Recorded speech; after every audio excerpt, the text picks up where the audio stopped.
So it started to rain again, so I've retreated to my car, but I've got the fitting which I'd glued, and I'm going to put some Teflon tape onto the thread so it's ready to screw into the fitting.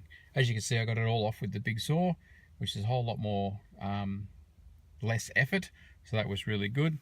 Now the secret with Teflon tape, you got to work out which way you're going to turn this. Now it's going to turn clockwise, so it's going to wind in that way.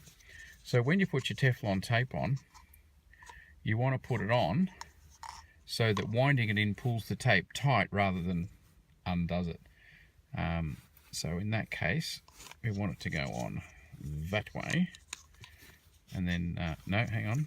We want it to go on that way. So what you do with your tape, you lay it on. This is terribly awkward doing it one-handed. But lay it on like that. So you can see as I'm pulling the tape and it's unwinding, it's coming around. There we go. So we just keep on going, and I'm going to use almost this whole roll of tape to get this nice and snug with Teflon. So you just wind it up like that, and I'll show you when it's done.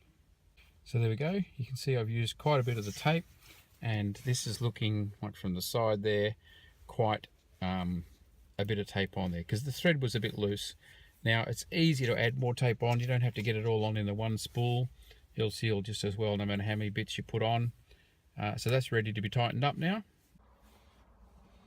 Actually, now that fitting's out of the way, it gives me a clear run at this.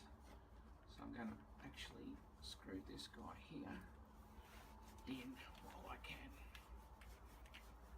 And that Teflon tape I put on there is working out to be absolutely perfect. That's a good tension, it's coming up nice and tight.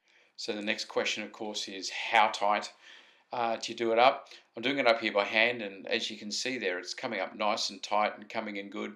I'd get to, with my strength, I'll do it up with both hands to get it nice and tight. You don't want it to leak, and you also don't want it to leak after 5 years.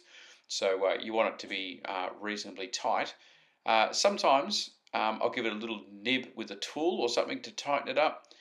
In this case, the valve head's a bit old, so if you've got some old plastics involved, then that's probably best not to. Just do it up nice and tight with both your hands. And if you're not too strong, then sure, put a tool or a spanner on it and just give it a little bit of a tighten up. But then it's ready to go. And a fitting like that, wound properly with Teflon tape, will last indefinitely. I've seen them go 10 plus years, not a problem, and seal perfectly.